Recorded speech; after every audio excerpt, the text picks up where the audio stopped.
Samahan niyo ko umariba. Ano? Tara! One night camp lang, pero yung gamit namin, parang doon na kami titira. Welcome to Camp Silva. Entrance pa lang, hindi na makakapasok yung sasakyan nyo. But don't worry, may cab naman na maghahatid sa inyo hanggang loob. Mag-ipon nga lang kayo ng lakas ng loob at ng hininga. Dito yung mother. Matatakot eh. Hindi huminga. Napapaatras ka. Sobrang tarik pala ng daan dito at ang dami naming dala. Pero don't worry, safe naman kaming nakababa. Salamat po sa driver. Pagdating namin sa Camp Silva, sinimulan agad ni Itay buuin ang aming kusina. Tapos inunti-unti na rin namin itayo ang aming mga tent. Napaka-peaceful. Mapapakanta ka na lang talaga ng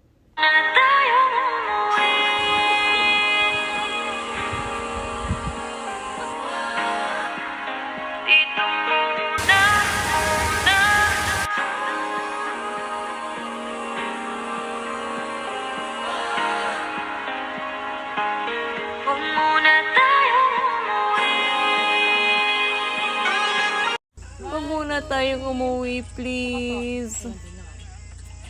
Ano, kasama ka. Yung ating ampon. Salamat po sa pag-ampon. Vinyas family, maraming salamat po sa pag-adapt sa akin ng ilang araw. Hindi ko po makakalimutan itong experience na ito. Salamat po sa napaka-warm na welcome ninyo sa akin kahit first time lang po tayo nagkakilala. Twinnie, napakabait ng mga in-laws mo. Napaka-blessed ko rin kasi nakilala ko po ang family nyo. Sana po may susunod pang outing kagaya nito. Sa una lang. Time check, 9 in the evening. After dinner, naligo kami ni Twinnie at ni Inay. Kahit gabi, maliwanag pa rin dito sa Camp Silva. Hindi ka matatakot na lumangoy kasi sobrang linaw ng tubig. At hindi ka lalamigin dahil nga hot spring ito. Wala nga palang kuryente dito pero may generator sila. After mag-swimming, natulog na rin kami. At heto na nga, good morning!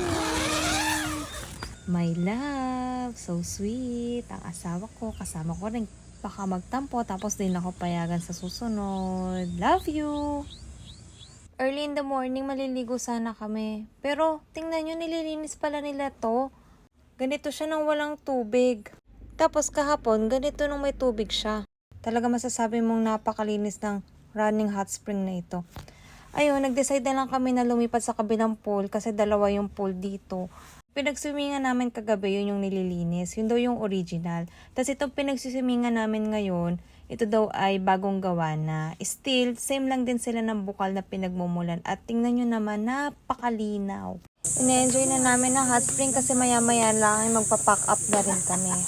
Hi, Vinyas family! Kaway-kaway! Ang aming huling lublob bago magbanlaw. Nga pala yung CR dito, huwag kayong mag-e-expect ha. Yung CR nila may cubicle naman. May gripo din. Yun nga lang, walang tubig. So ang gagawin mo, yung balde, iipunan mo dyan sa labas, and then saka mo siya hakutin doon sa loob ng cubicle.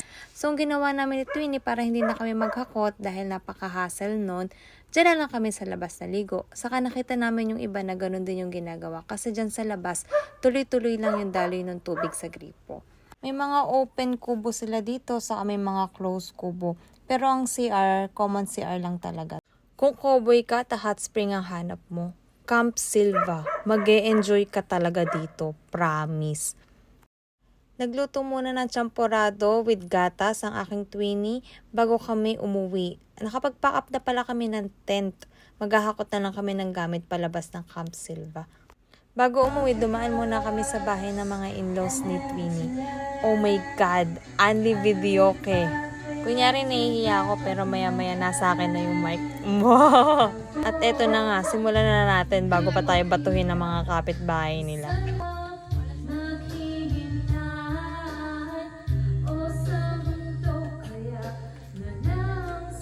Hindi ko alam kung paano tatapusin kaya salamat sa pagtapos ng video.